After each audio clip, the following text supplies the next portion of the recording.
pertanyaan, kenapa sih dokter kandungan itu cowok? Saya punya banyak santri yang muhibin saya itu dokter kandungan. Kawal oleh tasawuf. Kalau ndak, semua hukum fikih bisa diakalin. Makanya Imam Bukhari punya satu bab namanya Kitabul Khiyal, bab mengkhilaf fikih. Beliau itu antinya sama Abu Hanifah itu luar biasa.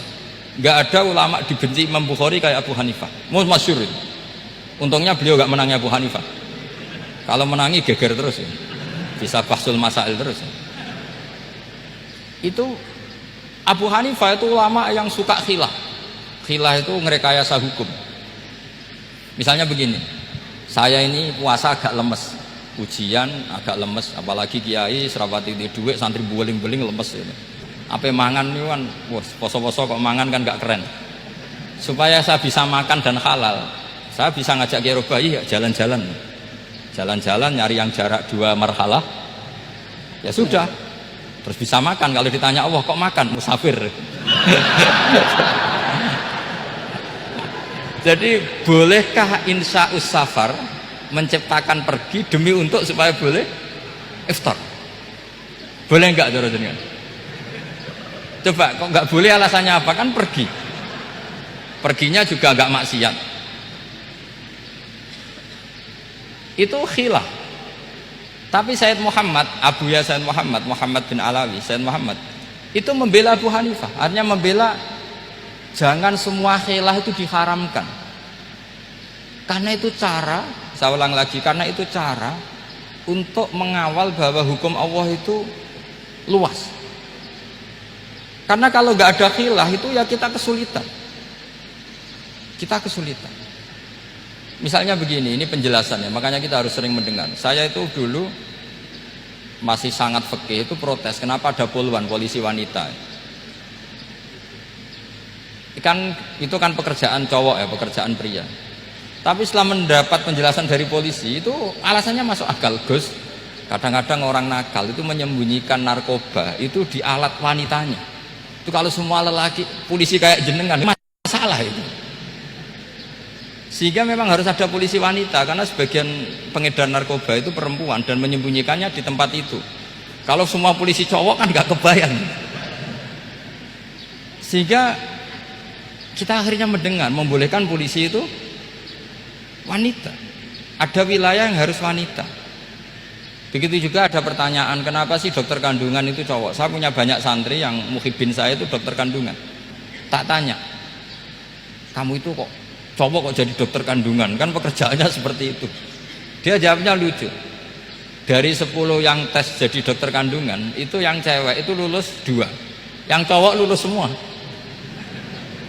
Karena ketika cewek dites melihat ketuban pecah darah itu langsung pingsan. Sehingga yang secara psikologi dablek itu kan memang lelaki. Jadi roh wongnya sewakit santai. Kadang nggak lahir-lahir dinteni nang jopo rokokane santai. Itu kalau cewek yang jadi dokter kandungan itu nunggu jam 11, jam 4 sudah pingsan. Nah ini cerita, bukan berarti saya menghalalkan, enggak. Kita harus mendengar, saya ulang lagi, kita harus apa? Dan itu setelah mendengar itu nanti jadi disiplin ilmu, yaitu namanya fikih. Saya berkali-kali cerita di mana-mana cerita, fikih itu harus dievaluasi karena ini masalah furu'iyah. Saya berkali-kali cerita di mana-mana cerita. Hukum berteman orang fasik gimana? Pasti orang jawab haram karena takut ketularan orang fasik. Tapi kalau dibalik, hukumnya bina orang fasik gimana? Ya baik, umatnya Nabi bisa bina kalau berteman. Kamu bisa bina orang fasik tanpa berteman? Gak bisa. Jadi kalau dibalik, hukum berteman orang fasik gimana? Haram. Hukumnya bina orang fasik baik, bisa bina kalau berteman. Berarti berteman orang fasik ya terus nanti pada level lapangan sih gampang. Kalau yang soleh membina yang fasik dan yang fasik ketularan yang soleh, maka ternyata baik. Kalau yang soleh ketularan fasik ya berarti ternyata buruk. Tapi kan hukum masa nunggu kenyataan, kan jadi nggak hukum. Di mana-mana hukum itu kan ada asumsi, karena ini masalah ijtihad. Nah itu yang dilakukan para ulama kita. Jadi Sampean harus mengkaji fikih secara detail karena tidak hanya kita yang khilaf. Nabi-nabi juga khilaf dalam menentukan dakwah ilallah. Wali-wali kita kayak Abdul Hasan Asyadili sama Sayyid Abdul Al-Haddad itu juga khilaf. Imam Ghazali ya khilaf. Imam Suyuti itu kalau ketemu Al-Qastolani itu saling tidak nanya, saking nggak cocoknya, masyhur itu. Jadi ulama ya ora cocok. Bedanya nak saiki perkara partai.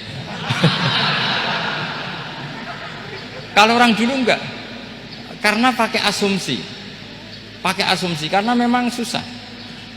Ndak misalnya memang tak bedai, tak beri yang ndak misalnya ada orang rukuk kemudian ngentut, itu sholatnya batal apa enggak jawab saja.